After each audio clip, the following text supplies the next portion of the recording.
Sente ateke ku simu kyenjagalira ddala ekyo. Saagala bapangisa b'abaana.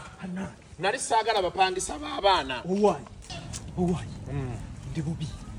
Mbulira nfa. Kati lwaki tompayo kusempayo emitwalo ng'ena 5. Ne 5. Kati wa boda ogenda musasula mmeka? Wa boda ye wa mutwalo. Kati waki tonkubidde simu nenzikuweereza? Kasuku. Kati ate wali owulidde ku MTN MoMo App.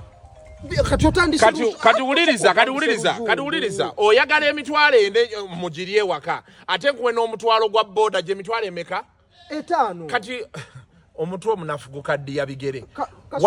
Kati mbakuwa 5. Mba sikugase. Wali ojja ku MoMo App. Sijuulira. MTN MoMo App. Yebiki? Kasuku tonziza mu doyido. Nze njagala sente. Kati ko jankulage. App eno giraba. Jangu wano. Ogende wano ku send money. Okitegeera. Send money. Otuuka ku send money nojja wano n'ogamba nti mobile user.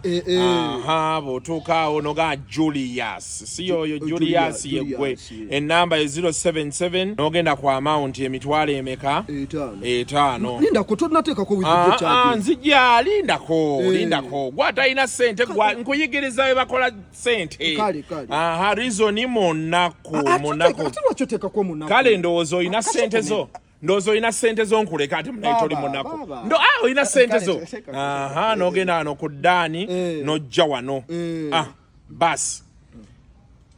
Kati wano mbadde saagala kuteerako withdraw. Teekako Nekanyiga wano nti withdraw charges. Naye gwe nno Katonda takwagala.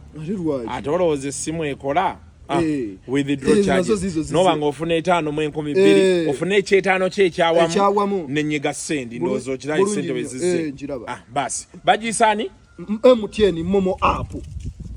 Omulundi ogulala mu kifo ky'okuzunga ne boda ate onkubira bukubizi ssimu akasente nenkakuweereza omukyala n'ojoga nti bebi leeta kino bebi leeta kiri naye ate tojja ate kunnangira olw'okuba ompadde oluseke kakkana anti kati ndowooza olina sente zo zino zinzirize olina sente zo sabo neyanze kati kanziruke enjala ebali bubi kaŋŋende baaba owaayi tugende naye gwe ngenda kusasulira ku MoMo App olina MoMo App gwe bw'oli munaku nina kusasulira ku MoMo tugende oli munaku genda